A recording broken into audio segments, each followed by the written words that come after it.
now look at the situation of mango growers. Mango growers today, say when harvest happens, they get say 1 unit or say 100 rupees plus per kg. Yeah. And within 4 weeks, that drops to 20 rupees or 30 rupees. And after some time, it's a waste. Can you believe Alfonso mango price drops 1/4 within 4 weeks?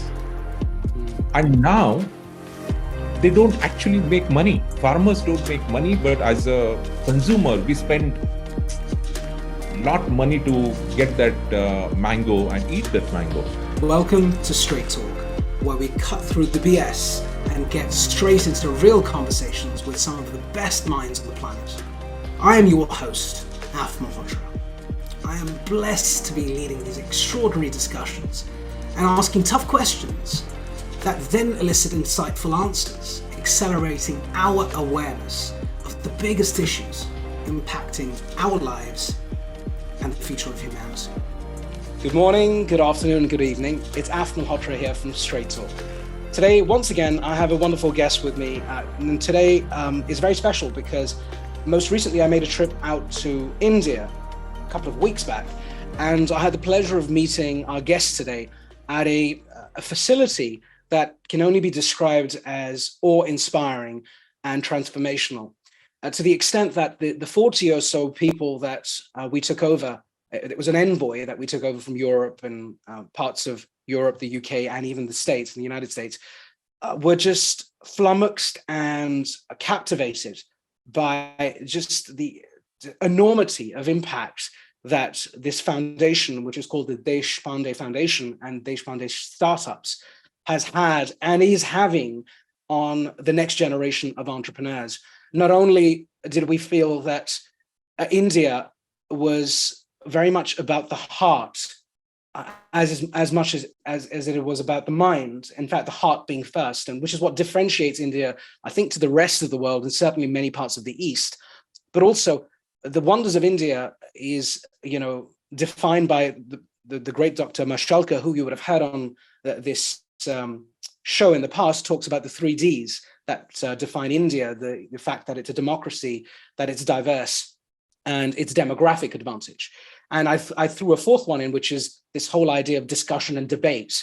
And so the Indian mentality to discuss and debate, The Argumentative Indian, which is a book that was written many, many years ago by Amartya Sen, actually encapsulates that beautifully, where discussion and debate is the epicenter of what it means to be an Indian. And today we have a pioneer in discussion, debate, innovation, creativity, Dr. Aravind Chinchure.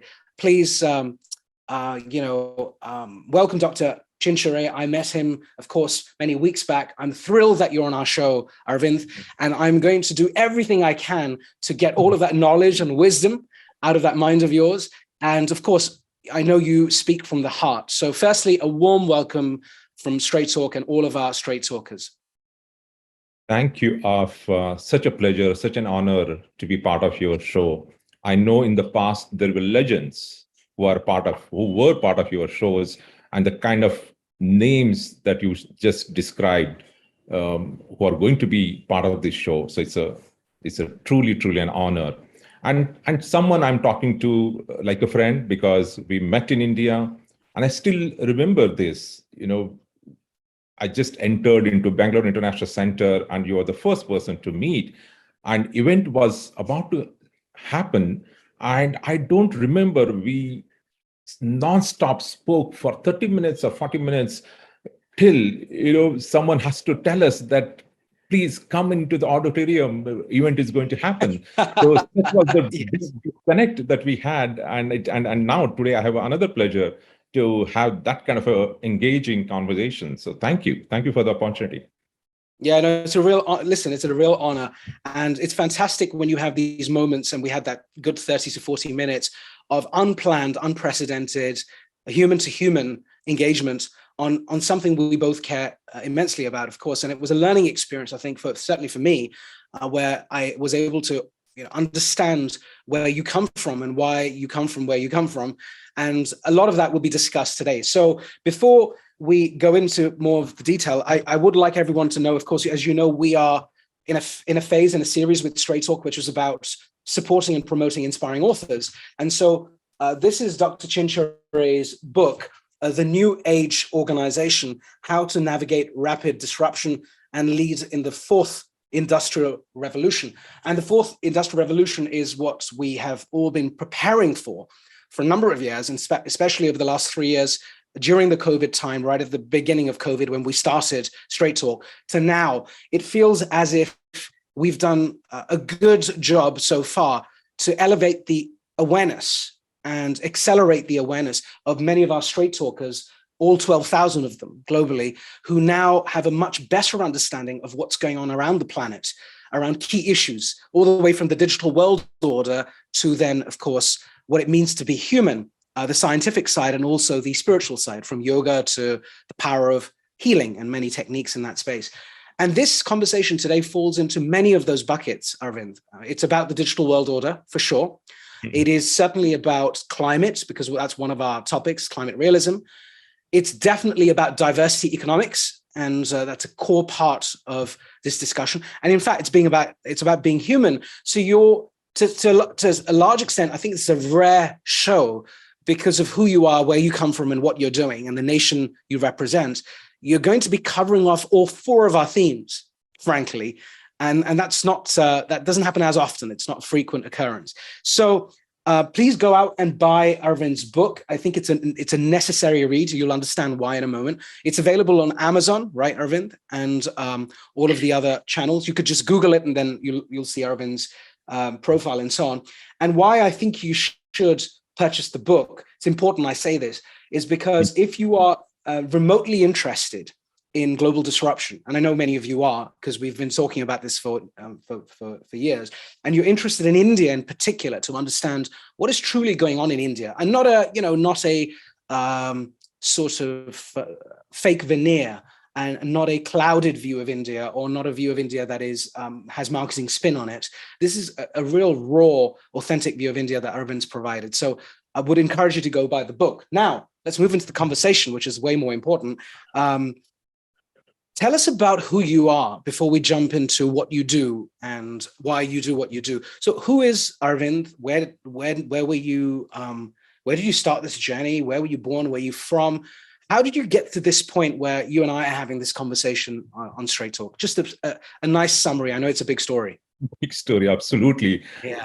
It's a very, very long, beautiful story to share. But let me summarize this way. All of us have dreams. In my case, I had a dream and I fulfilled that dream at a very young age. Whatever I could imagine that got fulfilled. I had a situation in my life. What next? Beyond my dreams, I had to reinvent myself and create another dream. As a part of my life, I come from a very humble background. I think if you speak to most of Indians of my generation, they say that they come from a humble background. My father was a teacher, but great visionary. One thing that he gave us may not be beautiful, dresses, clothes, but hundreds of books. I still remember reading a book on how to make friends and win. By Dale Carnegie, to some of the best literary books in three different languages: English, Marathi, and Kannada. And only thing he wanted us is to grab that knowledge, and knowledge is something going to differentiate, not because we did not have the money, so we did not have any other things but for the knowledge. But very interestingly, as a good student, I continued till my 10th grade. I did well. So from a small town in near Hyderabad. So my father said, I was the eldest, I need to study more. So he relocated entire family from my native place to a district place, larger place. so that I can Right. study better in a better school. So I started the second phase of my journey. But something very interesting happened. Generally, I don't share this, but when I was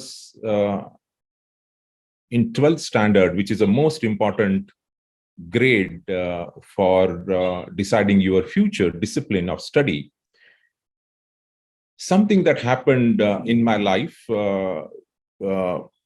perhaps we could have burned alive, or we would have been dead as a family. But we survived that. And then we became a refugee in our own place. Right. And my exam was starting from March 18th. And this episode happened in March 2nd. And when I went to my home, there was nothing. My notes, my books, everything were thrown out. And I was completely devastated. And then as a family, whoever feeds us breakfast, lunch, and dinner, we have to go and have our breakfast, lunch, and dinner. And there were so many people came to visit us. So I had, as the eldest at that time, I was, I think, 16-year-old or so. I started my education early. So I had to repeat the same thing, what happened on that particular evening and that particular night. But eventually, one thing that I discovered that has remained very core to me as a person is compassion. Perhaps I could have created another thought of rage, doing something negative in the society to take a revenge. But in my case, it invoked a compassion. And that compassion, I believed as a child that if everyone has that, perhaps this situation would not have come in anyone's life. Right. But of course, I failed in 12th standard, but that did not stop me from what I wanted to achieve in my life. So then comes my undergrad. In the undergrad second year, there was a competition to deliver a lecture to the faculty and students on a topic of a popular science. And it was 1987. On the every cover page of any magazine, weekly or monthly magazine, there was a talk about discovery of superconductivity, a very important discovery that was so revolutionary at that time that if you pass the current, there is no resistance. So suppose I pass 1 unit of current at one end, in this and the other end, you'll get the same unit.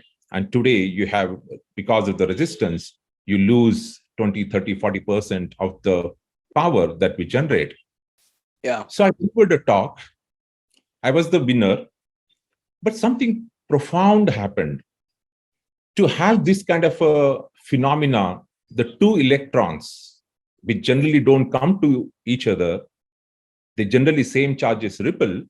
But here, because these two electrons came together and created this zero resistance and infinite conductivity, that really made me curious why two electrons should come together. Literally, I ran to my professor, who was the head of the Department of Physics. I said, "Sir, you taught us that same charges cannot come together, and here is the phenomena where two electrons come together. Tell me how this can happen." He said, "Arvind, I don't know, but my daughter is studying masters. Just go home and talk to her." From my college, I went to my professor's home. I met daughter of the professor and said, how this can happen? And she introduced me a concept of a phonon. But still, I was not able to comprehend. And then she gave me two most important books in solid state physics, written by Decker and Kettle, and I started reading. But why I'm sharing this particular story, that quest to understand why two electrons come together led me to do my master's in physics, in condensed matter physics, pursue my PhD in physics, in superconductivity, but you may not believe that after my PhD, I went to a lab in Leiden University in Netherlands. Yeah. The lab name is Kemmerling-Onnes Laboratory. And for me, this was a temple because Kemmerling-Onnes was the first scientist in the world to discover superconductivity. Wow. Look at Okay. a child from a small village, has a dream. The dream converts into a quest, and that quest leads you to a place where that entire field was originated. So of course, after this experience in Netherlands, I worked in GE Global Research. I said, let me now explore science and various dimensions of science. Right. So I started working in industry, that is as a part of a GE Global Research. After GE, I said the next big thing that was happening in India was intellectual property. So I moved to intellectual property and a startup, built a first startup in 2003, exited in 2005. Then I said, next thing is I can actually understand and contribute to the technology management and strategy for a large corporate. I worked in Honeywell. After this, I had a privilege to work with Dr. Mashelkar on innovation. 6 years I was with Dr. Mashelkar. How do we drive, innovation in a large corporation from bottoms up? And how do we create these new billion-dollar businesses for the company? And after that, I said, let me now start contribute to social work. I started working for or volunteering for Deshpande Foundation. I then went on to become a consultant to World Bank to advise neighboring nations on building their capacity for science, technology, innovation. Right. Then I started India's first innovation and entrepreneurship MBA program, where students do not ask for a job, but they create a job, which is a unique program. Yeah. And then I got into policy. So my policy paper is on how India as a nation can lead in the fourth industrial revolution. So today I'm associated with social work. So I'm part of a Deshpande Foundation, leading Deshpande startups in a small town, tier 2, tier 3 town in India. Yeah. And so that has been my journey. That's incredible. And I think, firstly, thank you for sharing that. There's so many dimensions of that experience that I'd like to bring to life and pursue in this conversation. I think the first, for the purposes of appreciation, for many who don't really fully understand what it means to be someone from a village, because we have all sorts of viewers, some in the West, some in the East. And the world has changed, of course. Like you said, in a certain generation, most people came from humble backgrounds because of where the world was then. And, that was the story then. And of course, since then, people have moved up the Maslow's hierarchy. And so they're more disconnected with what it means to suffer or not to have, essentially. And we all know that. And I think that's a common issue all over the world for the next few generations. So I think the scarcity, yes, and the idea that you didn't have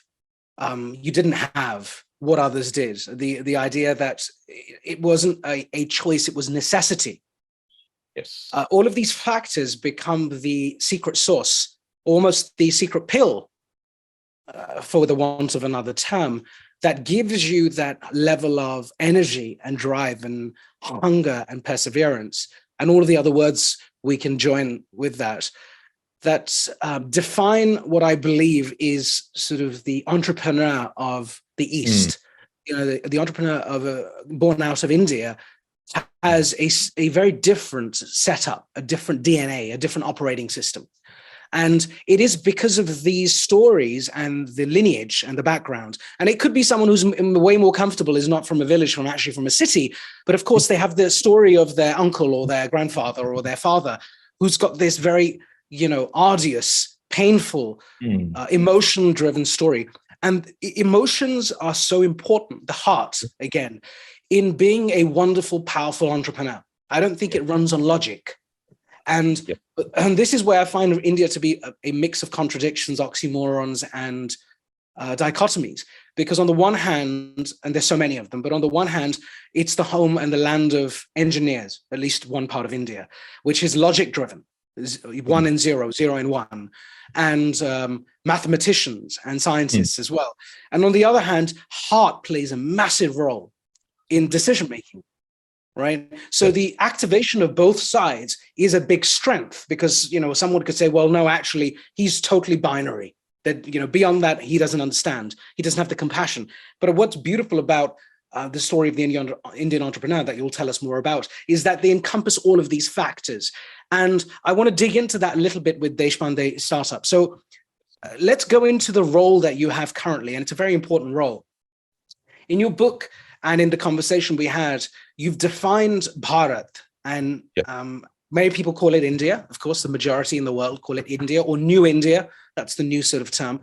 And this new term that I noticed has become prevalent, and I put this in one of my LinkedIn posts, is Bharat. Now, firstly, can you help many of us understand what is the core significance? It's nomenclature, that's fine.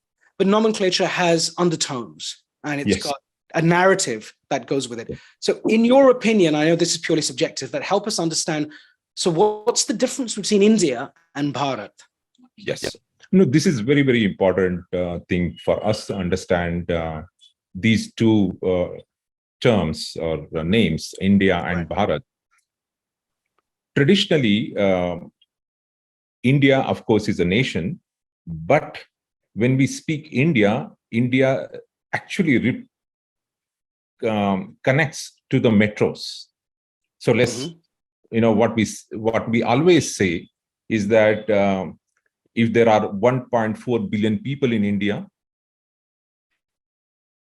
there are, say, 300 million people who live in urban setting, metros, large cities, and their needs, their demands, their expectations, aspirations, and everything is very, very different. But there are another 1.1 billion people in India who live in smaller towns in India. Right. Tier 2, tier 3, or maybe even smaller places. All these people who are living in 1 billion people living in a smaller town is represented as Bharat, because there's a disconnect sometimes between India, what you see, for example, in Bangalore or in Delhi or Mumbai, you are living as if you are living in a Western world or in a developed nation in the world. But these billion plus people, they live still in a place, in an environment which is still in the past. Got it. So their progress, their development, their needs are very different. Their aspirations are different. So what we call this non-metro region as Bharat. So that represents a large section of the society which has different challenges, different needs. So in the entire discourse, wherever you hear this discourse, the moment you hear this discourse between India and Bharat, one has to understand that India is representing the metros and rich people, and Bharat is represented by people who are living in non-metros and possibly still economically moving up in the ladder. So that's where the difference comes from India and Bharat. Beautiful.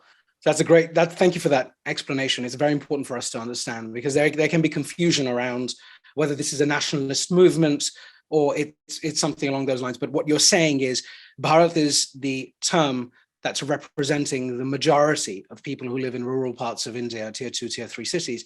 And of course, their future and their journey over the next few decades is what matters to you as part of the Deshpande agenda, right?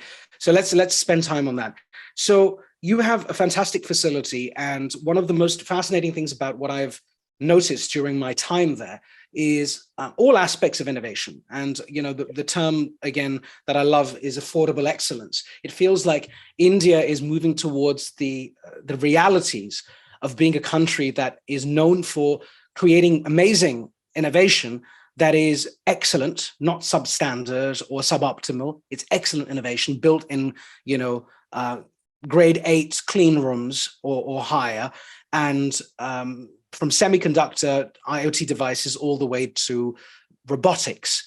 And what I love about the innovation that I've seen is that it's innovation that is built with little amounts of money, yes, right? Which is so refreshing, frankly. And every venture capital that's listening to this, or anyone who's ever invested in a startup, or anyone who's actually received money, will know that whilst money is great to have, and it's great to have a 10, 20, 50 million check, at the Series A, Series B stages of your growth, the pressure and the stress that comes from that money is a different conversation. Not only that, when abundance kicks in, one forgets how to spend that money sensibly, not frugally. You don't always have to be cost cutting, but sensibly.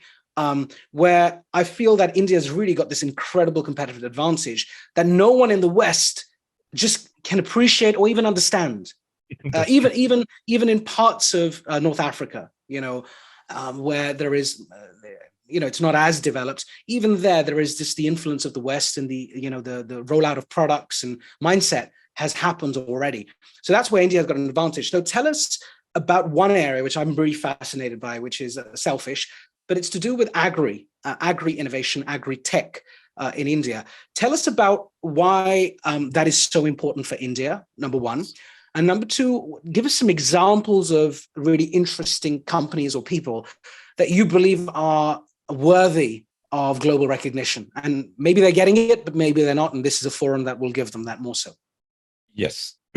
No, this is a fascinating question to have our discussion, affordable excellence, which is a oxymoron in a way, contradictory, excellence. And, Chinchere always gives several examples around affordable excellence. So let me answer this in different dimensions. First, it reminds me of listening to legendary management guru, Professor C.K. Prahlad. Right. Yeah. So he did study of global companies, and he came out with a very elegant explanation when innovation happens and when innovation will suffer. So he used this model called aspiration versus resources. So his finding is very, very interesting. He said that today there are several companies with possibly infinite resources. So there are more resources, but aspirations are less. Innovation will not happen. Okay. So when you have more resources and your aspirations are less, innovation doesn't happen. And there are many, many examples today by which we can understand this aspect. Right. The second is I have less resources, but I have aspiration. Right. True innovation happens. And he gives several examples of companies around the world where, and particularly if you look at all the startups for that matter, it doesn't matter whether they are from UK or India or US, initially they start with very less resources, but they have that hunger, that passion, that idea, and with limited resources, they have to innovate. The innovation happens. So sometimes innovation happens when you have less resources or you have less constraints. Now, later, example, in Mr. Ratan Tata, he said, why not we do innovation in a constrained environment? In fact, there is a whole discipline now which is called constraint-driven innovation. I have infinite resources today, but I'm putting the constraint on resources, time, and everything, so that the real innovation happens for the company and the world. So that's at a one dimension. The second is the way we, as Indians, we have been brought up. We always brought up in scarcity, right? and that scarcity makes us to find solutions. Suppose, see, I don't have the things that will help me to achieve what I want to achieve. Right. I mean, there are several challenges, So then what I do as a person is I find a way, I find a solution, I try to see whether I can do something different so that, in spite of these constraints and scarcity, I can still achieve what I want to achieve. And the same thing has now been seen in the entrepreneurs. So most of our entrepreneurs in Deshpande startups, for example, so we have nurtured, say, 360 plus entrepreneurs. And since 80% of these entrepreneurs come from non-metro, that is Bharat, so even if you give them even just, say, million rupees, 10 lakh rupees, the way they do the calculations and say that I need only 7 lakh rupees, not 10 lakh rupees. Now, that is a small, tiny financial resource that we offer as a grant, but by nature, brought up by our culture and training, they say that I don't want to use entire resource, but I will use only this resource. But the best part about them is they are deeply connected to the problem. Mm-hmm. They have experienced the challenges and pains of that problem. Right. But they want to find, the aspiration is to find the solution. Yeah. And now one side they have less resources, but they are deeply driven to find the solution that they connect with. They will innovate and they find the solutions to the problems. Now, if I come to the third dimension is about why agri is important for India. If you look at, say, Indian economy and Indian economic progress, predominantly in the recent time, last couple of decades, is driven by IT and IT services. Correct, yes. Traditionally, so the GDP contribution of manufacturing is around 17% or so. Agri is also around 15%, and so fundamentally, if as a nation we need to continue our economic progress, we need to focus on agri. In agri, there are millions of people who work, but the productivity is very less.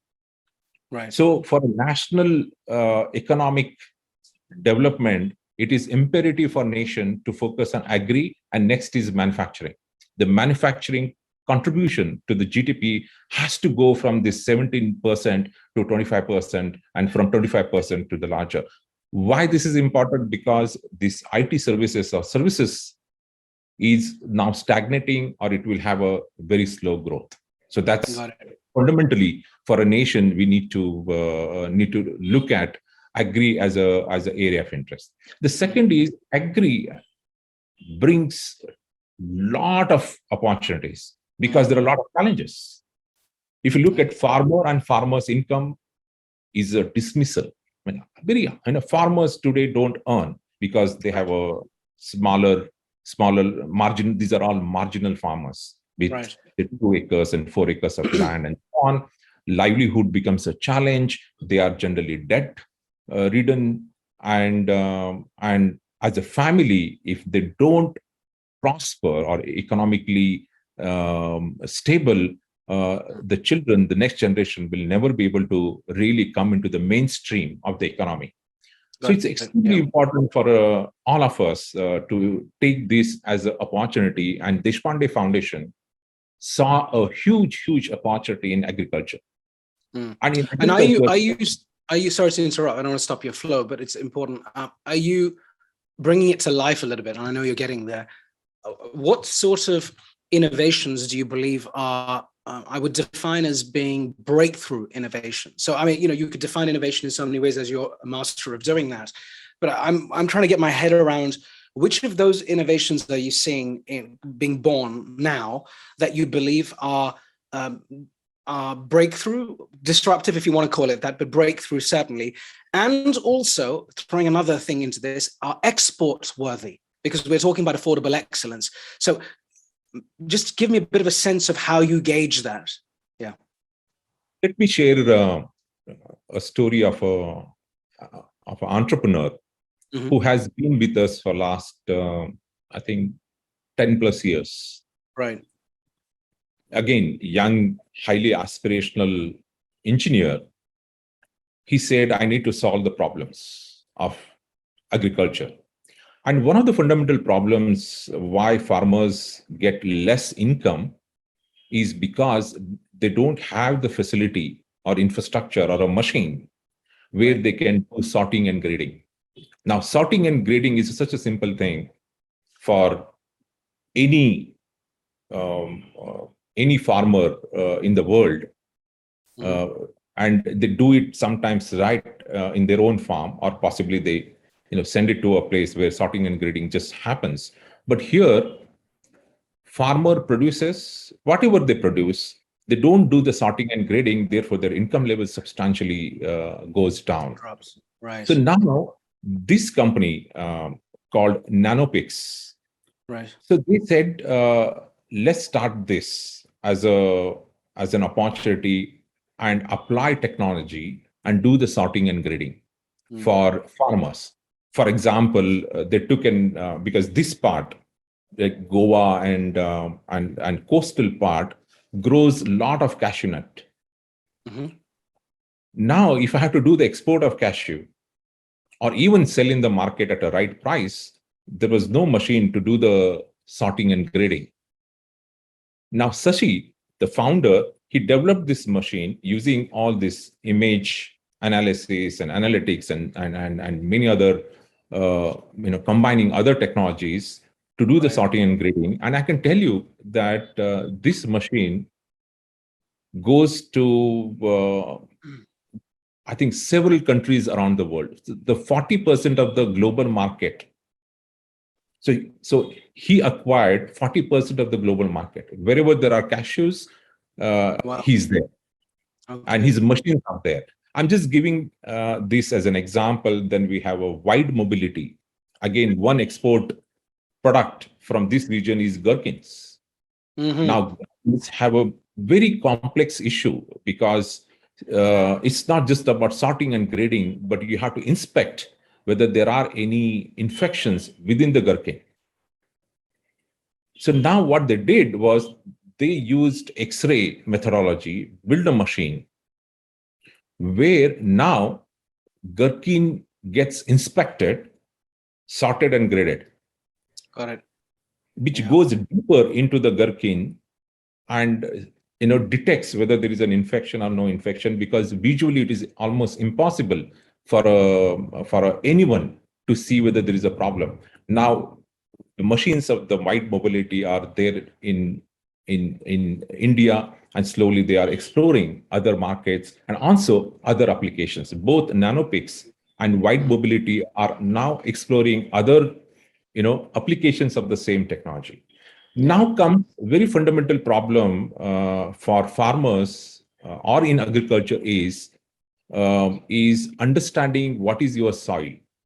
The quality of the soil monitoring is extreme. So we have a Krishi Tantra, a company which has developed a portable model to do the soil testing, and they are there with, say, in almost several states of India, and millions of farmers are today using. And this is again based on IoT and it's a deep technology that gets into this this machine. The last time I will just close because I can go on talking about this. The last one is Falatech, and this company wanted to produce fresh, nutritious vegetables at home. Now, Falatech has developed a robot which becomes a companion for family members to grow vegetables, to grow fruits, and so on.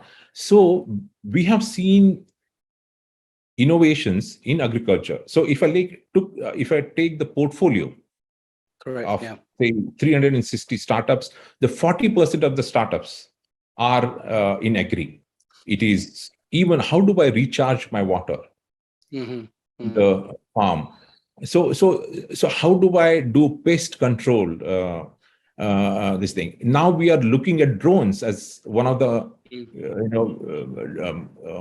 applications for the agriculture. So I see there is a big need and big challenge, and we have these young entrepreneurs who have been born in the farmer's family or agriculture family, so they can relate to the problem, and they are coming out with solution which are very affordable but of exceptional quality. So these are some of the examples that I can give, but I can share more and more examples of entrepreneurs who are working in agriculture. Yeah, this is beautiful, because if I think about, just for a moment, the export side in terms of global trade, and of course we know globalization has been debased a little bit and it's on the decline in the way we knew it over the last few decades, and there's a new paradigm emerging, and we don't quite know what that looks like. We're sort of figuring it out globally, geopolitically. When you consider the opportunity for India and its trade with the West, there's one idea I'd like to throw at you, which of course requires more debate and discussion, which really is a breakthrough and an opportunity over the next decade around ensuring that the Western world, I live in the UK, other parts of Europe, even the Americas to a large degree, the Western world at a household level is more informed, more aware, and more involved in the production and sort of micro farming of fruits and vegetables. Absolutely. And the reason for that, I guess the big tag around that and the problem we're solving is related to food security and food inflation. And we've started to experience that in the West in the recent months, much more so because of the situation with Ukraine and Russia and many other factors too. And I think the problem that you talked about problems. So the problem we face in the West is that we have no knowledge really, and we're quite disconnected from, let's call it the concept of allotment at home. It's the first time you'll hear this on the show. Yeah. So the Department for Environment and Food and Rural Affairs, DEFRA in the UK, they can take this idea. And the concept is that if we were in a position where someone or some entity or some nation could create a knowledge pack, could provide intellectual property, could provide learnings around affordable excellence, could provide tools, could provide technology and products in the form of the Falatech solution or similar, that could be very quickly, easily, affordably used at home. Because of course, we're not going to spend tens of thousands of pounds trying to build a micro farm and produce just a few cauliflowers. That's not going to stack up, unless you're super wealthy and you're doing it as a passion project. For most of us, we will need support from the government and a subsidy. And so one of the ideas I'd love to throw at you, this is something we will pursue, is I think, the work you're doing on Agritech, the 40% of companies in your 360 are all agri-based. Maybe that number will grow as role models build, right? And that's the beauty. As successes come through, like the companies you've talked about, the next innovator tomorrow will say, I want to do the same. Because you're inspired and engaged, and you're like, there are many more problems that need to be fixed. A better robot, a better technology, a better soil quality indicator or tester, and so on. So I would encourage you to think about and work with us to come up with a whole new program of work where India is exporting its excellence of knowledge, which is probably the first time ever from an industrial standpoint, into markets like the UK, where you're protecting the UK's food security problem and de-risking us. So I'm throwing that idea because I do believe this is a call out for the UK government and Indian government, with our support, Arvind, to really champion this cause. Because without pragmatism, conversations can be had for hours, but we have to come up with something pragmatic to drive change. What are your views on that? How do you feel about this? So, what next in agriculture is about food technology, because I see that there are a lot of entrepreneurs working in the agri sector to deal with several problems associated with the agri and this thing. The question is now, suppose like Deshpande Foundation, we do this farm ponds, then we also have other solutions and services by which farmer can produce more, say, crops, more horticulture, vegetables, fruits, and so on, because we are making and enabling that farmer to produce more. But fundamental question that we need to ask is, what happens to that produce? Before it goes to the market and after market to the, say people, consumer, farm to fork.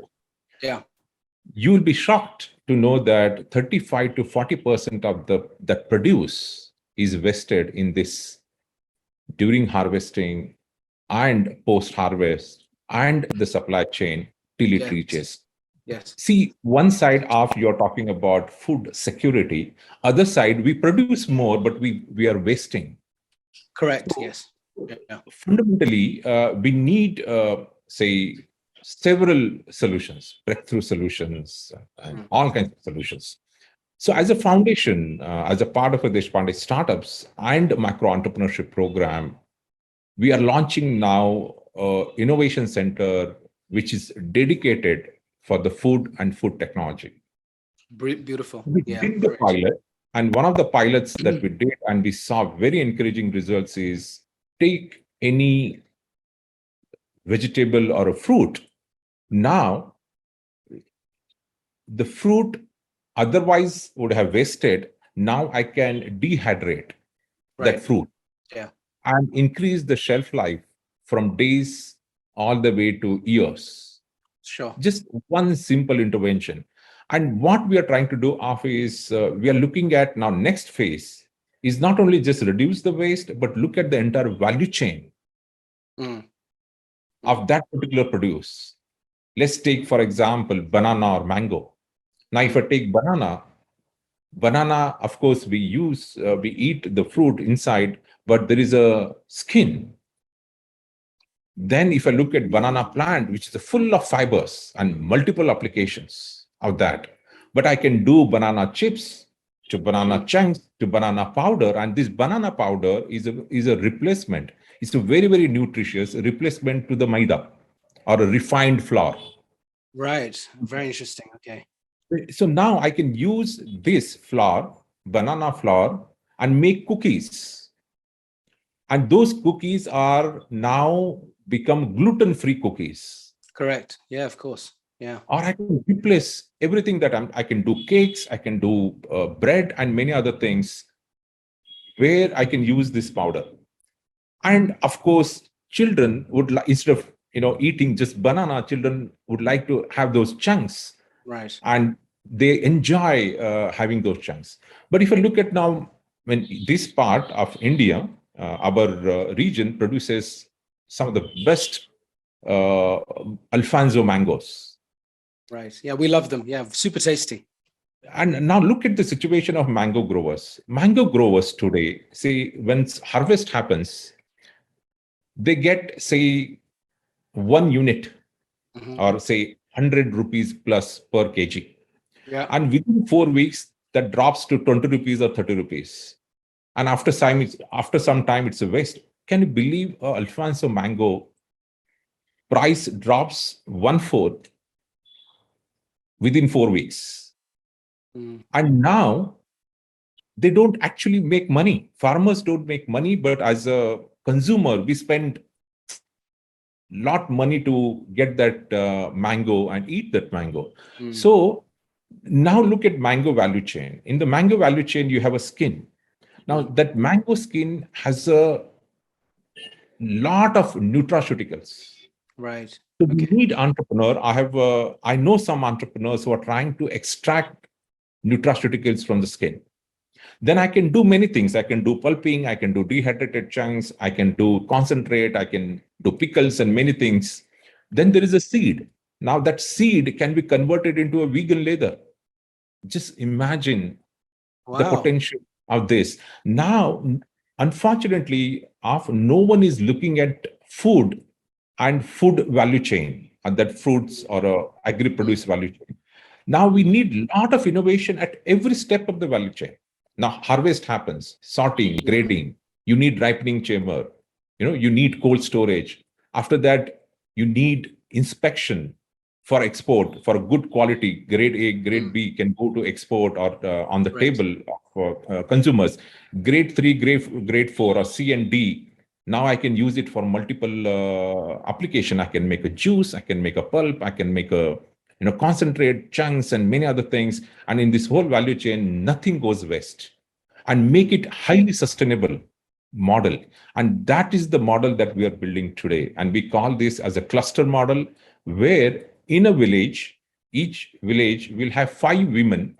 They will have one machine to do the value addition, a step in the value addition. Right. So 10 villages constitute one family or a company or a cooperative of 50 plus women. Wow. And then at a block level, you have a secondary processing unit where you can do the next level of value addition. And here, what we are building is the innovation center, because we need, best of best minds from academia, from engineering, from farmer, agri background and agri experts to come together and solve the problem at each of these value chain. So now, just look at impact of this. One is economic impact, because something which was waste, we are creating a value. It brings a lot of nutrition. Today, 900 million people today do not get nutritious food in India. Now I'm adding nutrition to those who cannot otherwise afford or have access to nutritional food. 1 out of 4 child in India has undernourishment problem. I can take this nutritious value-added food to the child. Then fourth is you're impacting climate change. Because suppose I had to carry mango or a banana from A place to B place, what I'm actually carrying is 80% of water. The fruit has 70 to 80% of water. Now, if I dehydrate, remove the water, I'm reducing the cost of fuel. So more volume and so on. So you spotted right that this is the next big one of its kind or one of the century opportunity for India and the rest of the world to come and ensure that nothing goes waste in the food value chain. And in this process, farmer wins. And all of us, we have a nutritious food to eat. So our mission, our goal is save food for all. So we are working with that mission. So let us save food. Whatever we are producing, one side we have to increase the productivity. But once we increase the productivity, we need to ensure that produce doesn't go waste at any step in the value chain. So that is our ambition, our aspiration today, with which we are working. And next time when you are in India, you will see a possibly innovation center here, and let's explore. And we need help of you and anyone who is passionate about this particular topic, because we need technology. We need cutting edge technology where UK can bring in that cutting edge technology. We will bring certain knowledge which is based on this, our experiments. I think together we can do something which is unique for humanity. So I mean, that's, you hit the nail on the head. And I think moving forward also, as you rightly put it, for Straight Talk and what we're building here, we're absolutely a talk show. That's fine. And we're straight talking. And one of the things I'd like to do for next year is focus on outcomes and outputs and changes that we can create in the sphere around us, however wide, whatever degrees of separation. And I have a particular passion and love for India. A lot of what you've said today, I just want to repeat, is in the book. And there's a lot more in the book around the beautiful models. And I want to close off with this very, very, I would say, relevant and enchanting model that Arvind shared with me, which I'll try and repeat, and then you can add context to it. And the model is, I asked Arvind the question. I said, so tell me a bit about India. I came here 4 years ago. I have a business there. I'm familiar with hiring there. I'm familiar with growing my company there. It's got its ups and its downs, and it takes a certain character and a certain level of readiness to work in India. And it's not straightforward. You've got to really understand the pulse of the country. So we were having this conversation, if I may, and Arvind said, well, the India that you've just walked into 4 years after COVID, during that period, is an India that I would define by using, an acronym, ACE, ACE. Now, I'll pass the ball over to you. Help us understand what you mean by ACE, because when we close this conversation, if you remember nothing from this conversation, maybe you'll definitely remember the innovations in Tech and, nanopigs and some of the other great companies, wide technology and so on. You will absolutely remember ACE, and that will give you the motivation to go buy New Age organization to read more about it. Of course, that's in there. Is that right? The ACE concept is in the book. Right? There's another ACE there. So I see. there are, yes. So you've been evolving it, which is beautiful, because that's the whole point. As a founder of anything, you cannot just rest on your laurels and say, well, what I did yesterday is fit for purpose tomorrow. So you're constantly changing, which is beautiful. Yeah. Please tell us what ACE means, so people can understand the concept of the New India, or Bharat, as you call it. So if I look at my journey it was all about scarcity. It's about survival. Right. And if I ask my father, or what was my father's dream for me or his children, was how can his children get some secure job? Maybe right. a clerk in the bank or a post office, or become a teacher. Of course, teacher is a very good profession. But he was not able to imagine possibilities and opportunities in a new India or emerging India that a person like me or his child can think of going abroad. And I mean, I have been an advisor to some of the best research institutes in UK. I've been part of several global research projects, had an opportunity to work with some of the best institutions in the world and organizations in the world. So now, if I look at one fundamental thing, what makes that happen? It's not only me, I'm saying, but say my generation and next generation. When I compare this, because we were driven, we wanted to do something. We were dreaming. We have an aspiration. Right. We have scarcity, lot of challenges. So that aspiration brought us where we are today. So the A in this ACE is this quality of, I would say, majority of Indians is they are very, very aspirational. And in fact, there was a study done, and that study said that India is the most aspirational society in the world. And there is a research that was done, and this is so that aspiration is making this new India and whatever progress we see in this new India. So aspiration is very, very important. But just having aspiration doesn't help. I may have a big aspiration to change the world, but unless I have access, unless I have access to talent, I have access to the capital, unless I have access to technology. So this combination of this aspiration that is backed by access, if I financial, venture capitalists to come and invest me, that is available now. Technology is available now. Talent is available now. I think that is something which is very, very significant change that I have seen in India. But next is, I have aspiration, I have access, I have abundance, say maybe enough available. Does this really, solve the problem, or does this make New India different? Different? No. What I have seen is, along with this aspiration, I have seen the courage within Indians to take that risk, to work towards that, your dream or aspiration to solve that problem and other thing. That courage is something which is very, very important. If no courage, I may have a greatest aspiration in the world, it doesn't work. Yeah. But just courage is not enough. And this is where I can tell all the viewers is that give me the next C. That is the courage, having capability. I was, in fact, having access to certain things or the successful examples, but I have a courage, but also backed by the capability to do this. I think that is the biggest shift that you can see, or I'm seeing this. But now I have aspiration, I have access, I have courage, I have the capability to do this.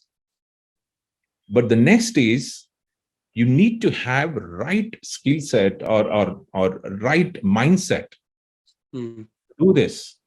And what I'm seeing in India is I see a lot of Indians now becoming more and more entrepreneurial. In fact, earlier on, we were entrepreneurial. It's not that we were not entrepreneurial, but I see a lot of entrepreneurialness in India. Therefore, India is the third largest startup ecosystem in the world. We have now so many unicorns that are happening and so on.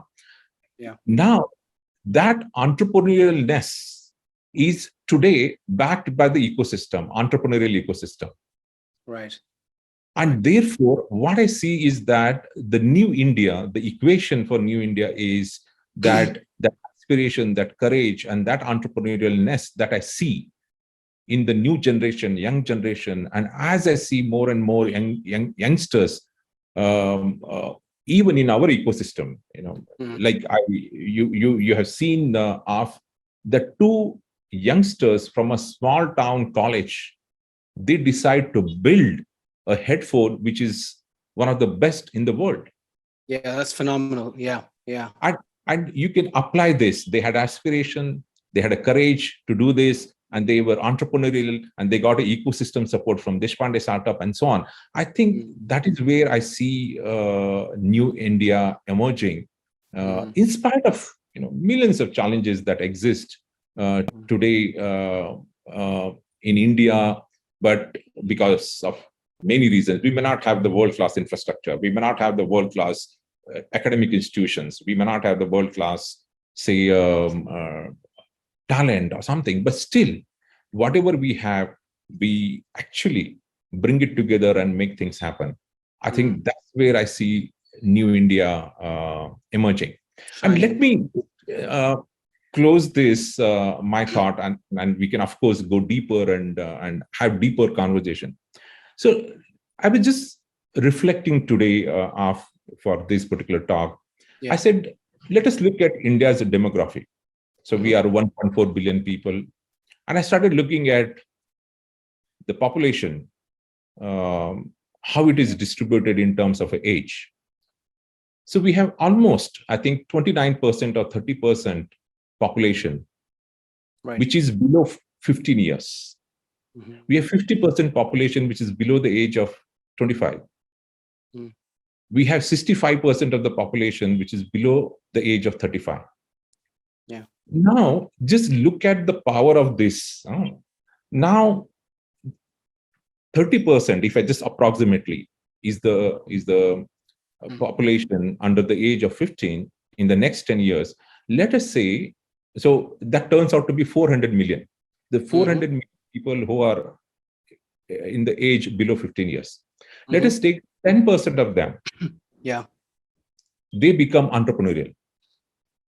And 1% become entrepreneurs. Right. Now, 40 million is almost half of UK's population, which is 70 million, right? 69 million UK's population. Now, half of the population is less than the age of 15. And let's imagine 10% and 1%, which is a substantial. Now, if I look at, say, that 50% of people age below the age of 25, which is 700 million people, and take 10% is 700 million people, which is the population of UK. 10%. So 70 million. 70 million, you mean? Yes. 70 million. Yeah. 70 million is the 10% of, say, 700 million. 700 million people are below the age of 25. And if they do this magic or create this possibility to become entrepreneur with all the things that they have. Just imagine where new India will head to in the next, say, 20 years or 30 years. Yeah. Yeah, no, it's beautifully put. I mean, I think this goes back to the demographic competitive advantage that India has. I remember doing a talk on the BBC in 2017. It was an unexpected interview that I was brought into, and totally ill-prepared. But it was, at that point, Boris Johnson was going to India with Theresa May, and he was the foreign secretary. And the journalist, Matthew Amroriwala, asked me many questions, but he asked me a question about, something along the lines of what should the UK do with India? Is it too early? Is it too late? Something along those lines. And my natural response, actually, at that point, Arvind, just to cement your point, to give it, even more importance than it has now, I said, well, the UK needs to decide. This is pre-Brexit. This was pre-Brexit. I said, depending on what happens, the UK needs to decide where it stands globally and from a competitive standpoint. And think of your country as a company. As a company, you have your own value proposition, you have your own vision, mission, strategy, purpose, you have resources. At the end of the day, you're seeking to grow in some way, shape, or form. And if the UK has to grow, it will have to work with and collaborate with and grow together with a country like India. However, the UK needs to figure out what its competitive advantage is, because India's competitive advantage at that point, I said, was its demographic advantage. Because 30 years down the line, when I'm 74, I'll be with my walking stick or my Zimmer frame or not, maybe I'll be running around the block, who knows? I will be richer financially and intellectually and wisdom-wise, and I'll probably make some good decisions. But my lifespan will be limited, and my ability to then build a next company will be curtailed. But 30 years down the line, those 15-year-old kids will be actually at prime. In fact, the research just came out suggesting that someone who's between 40 and 50 is probably going to be more likely to get investment from VCs over the course of the next 3, 5, 7 years, because their probability of success is much greater for all the reasons that are obvious, as in they've been through more life experiences, more failures, therefore, more informed decision-making. So India has this incredible advantage, which I think you are pioneering, you're cultivating, you're like a parent to some extent, it feels like, individually and as an organization. And I saw that firsthand. I saw each individual standing up from their working spaces when we all walked in with energy, oozing energy and inspiration and ideas and curiosity, and looking around at the people thinking, who are these people? What can I learn from them? Someone even thought, well, what can I sell them? Which is great. And the guy with the headset, and which is brilliant. So you are at such an important intersection with what you're doing. And I must congratulate you. And I feel blessed that I'm talking to you, and I've spoken to many folks who are doing great work in India, and I will be speaking to Desh at some point and so on.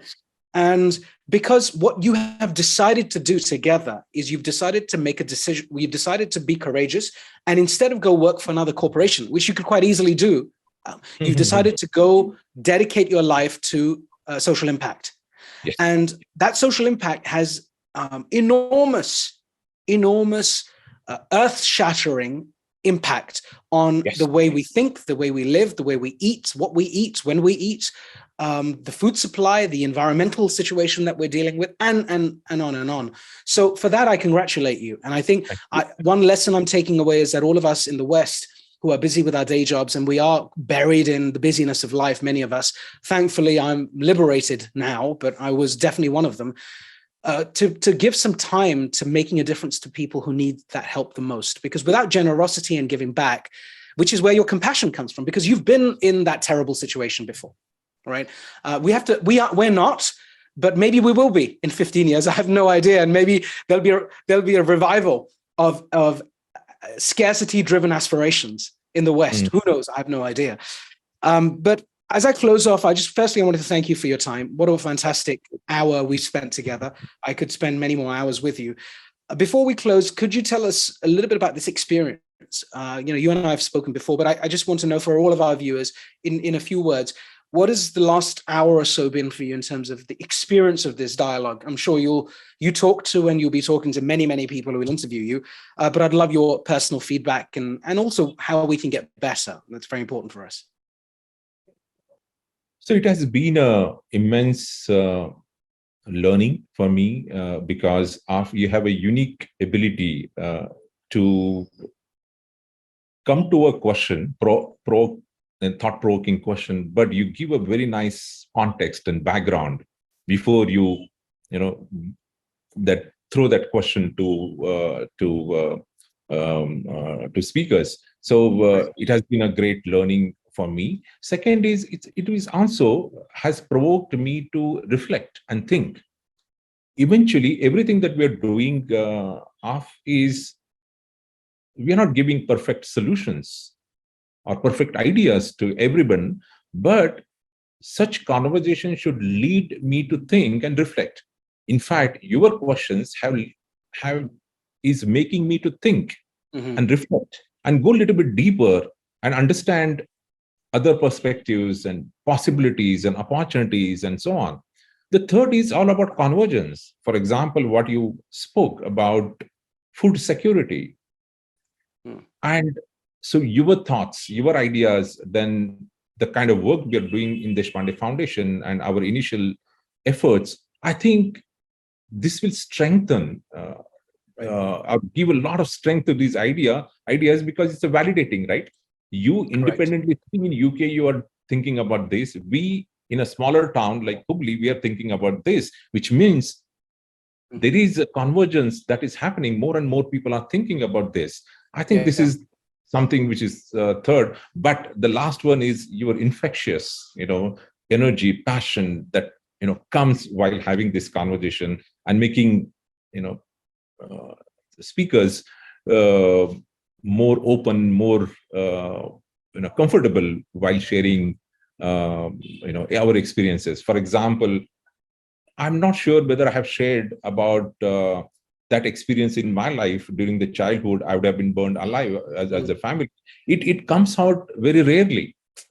Right. It came out very naturally, and that's the deep connect, and that's the the way you run and moderate and anchor this straight talks. Thanks to you, compliments to you. I'm going to hear more such talks and be a better person. So thank you. No, thank you. You're very, very kind, and I'm honored to have this input. And I'm looking forward to working with you more directly on making change happen. So you have our full support, my entire community of thousands of straight talkers.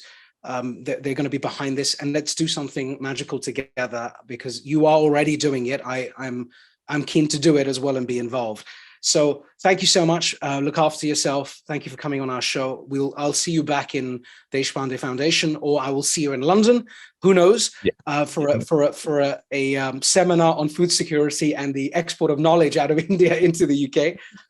And so thank you so much. Thank you for representing Bharat, and we're deeply privileged. So with that, everyone, please jump onto the YouTube channel, subscribe somewhere on the bottom right there.